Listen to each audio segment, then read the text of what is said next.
great Clint Walker. How are you, my friend? Well, I have to tell you, you're awful good to me, Mark Levin. And it's always an honor to come on your show, and I want to thank you for the courage and the determination that you show to bring the truth to the people, and you certainly do. Well, you're terrific. And, listening to that song, Cheyenne, that really does remind me of a more, I don't know, just a more, can I say a more wholesome time. We have all this upheaval and all this attack on our traditions and our institutions. Do you agree with me? Absolutely, and I'll tell you why. Now, we did a show in Mississippi a couple of weeks ago. We do quite a few shows, and of course we have the website. And the email that I get, hundreds of letters saying the same thing.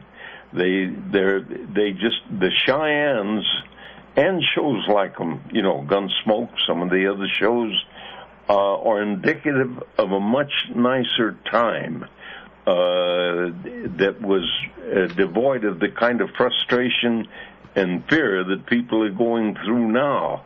And to see those shows has, I think, a very relaxing and quieting effect on them. Takes them back to a time when things were a heck of a lot nicer, and when we had real presidents in office and not just residents.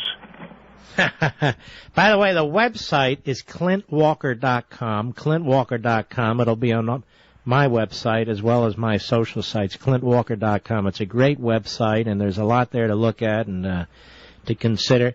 Now, Clint, here's what concerns me. If we don't have a good showing in this next election, and we don't elect, I don't mean these phony Republicans, but some serious conservatives, and enough of them, I don't know that we can reverse course. What do you think? It would be absolutely catastrophic. Yeah. And that's what they're counting on, I think. And people are going to have to wake up. And they're going to have to realize they can't say, well, one more vote isn't going to make that much difference. One more vote multiplied by millions does make one heck of a difference. And I have a theory, Mark, that thoughts have wings.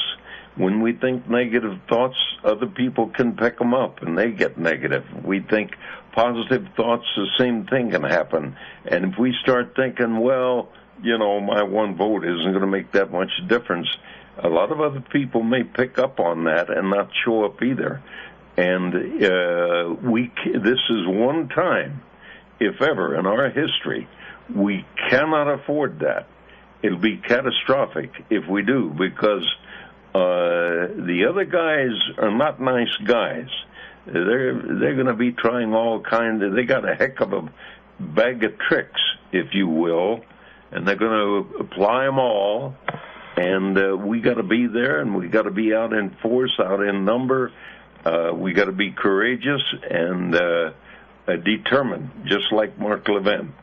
Oh, jeez. And you're absolutely right. This November is our chance to change things around. We kind of went to sleep at the wheel, and God's given us another chance here, and boy, we better make the most of it. Now, not only get yourselves out there, folks, to vote, but everybody else that you can think of, because the opposition is going to be doing the same, and they're going to get a lot of folks out there that have no business voting, but they'll be there nonetheless.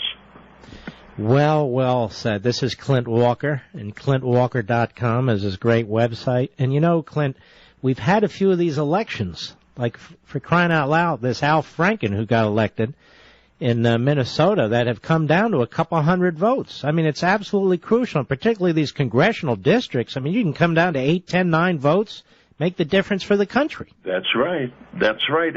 And there's another factor involved there, Mark. A lot of men in the Civil War, in the First World War, Second World War, Vietnam, whatever, that have fought so that we could remain free people, not only fought for us, but have helped a lot of other people as well. We owe them something. We weren't there on the battlefield. We didn't have to go what they went through. We didn't get wounded. We didn't die. We didn't miss seeing our sons and daughters growing up. We owe those people something. We have a chance now to make a payment on that, and that's being there in November like we've never been before. You know, if you don't mind my saying, you have very Reagan-esque qualities. The way you speak, you're just common sense wisdom, and Reagan had Clint Walker-esque qualities. I mean, it's just it's just refreshing. This is why I love talking to you and having you on this program. Now, let me ask you this question.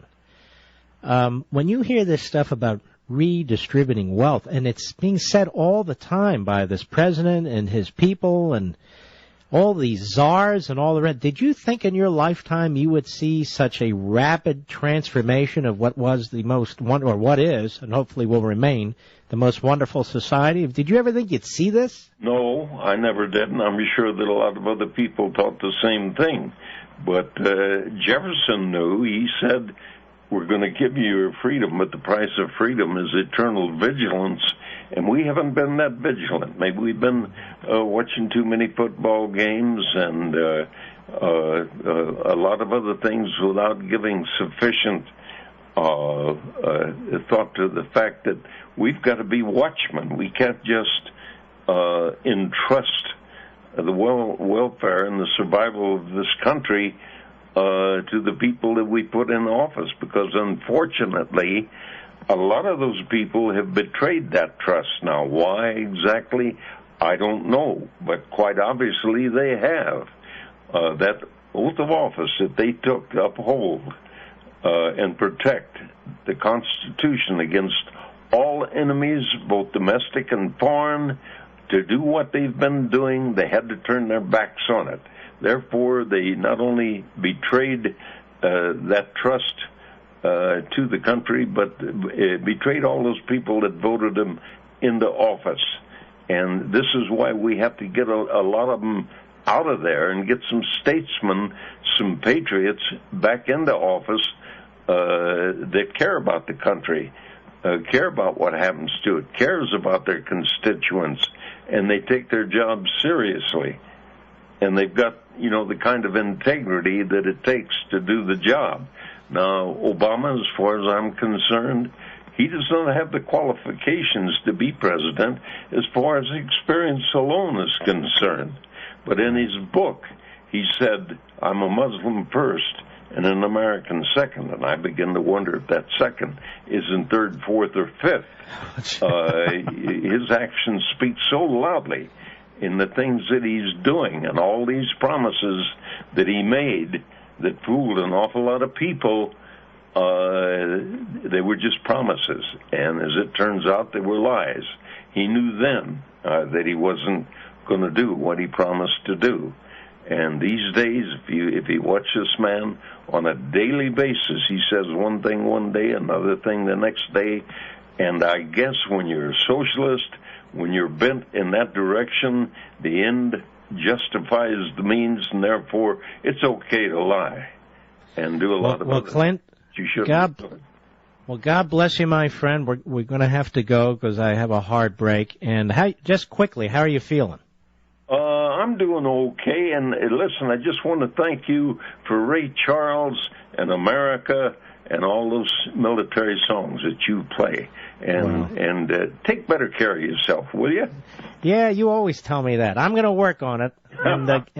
And God bless you, man, and my best to your wife, too, okay? God bless you and yours and be with you. And again, thank you for your courage and your determination to bring us the truth. Well, you take care, man.